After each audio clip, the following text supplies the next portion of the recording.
Tá Ealaíon na Gaeltachta is tócha ag crílár obair údarás na Gaeltachta. Nuair éireann tú ar Stiúideo Cuan go bhfuil an teanga fitte fuata i ngchéiliúradh atá bon, ach lena heas sin go bhfuil blasead an saol mar atá, an saol mar a bhí, agus seans an saol mar a bheith amach anseo. Well, am a thosaí Ealaíon na Gaeltachta bhí si de gcónaí oscailta maidir leis an córá idirnáisiúnta agus comhaidbriú idirnáisiúnta agus idir cultúir a freisin. Caithmid ara thuirta tubair na Gaeilge agus tubair Ealaíon na Gaeltachta freisin ar son an tír go léir.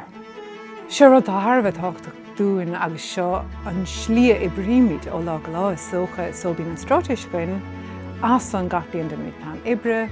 Ein cinenne mór a hagan ag go hafna bliain is an líon sé seo leis an Straitéis, an bhfuil sé seo teach leis an rud tá leagach a gin Tá sé Tharbh tácht den chuid fós oscailte, cos gandát athraíonn an saol I dréibh sé 5 bliain. So is tócha buineann na príomhsprúcanna a gcónaí le na réimsí atá leagach sa Straitéis an pobal, an óige, eagraíochtaí agus na heagrais.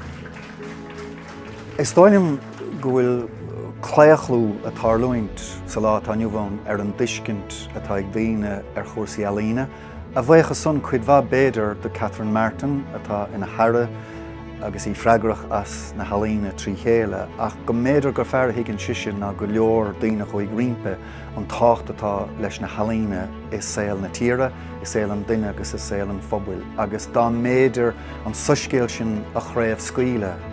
Bheadh éacht dianta ag an Ara Martin agus ag an Roinn agus ag Ealaíon na Gaeltachta. Sé sin gur riachtanas bathe den duine is sé an Ealaíon agus gur chearcamach teacht ag an duine ar na healaíne ina deanga héin san áit na Meáin siad.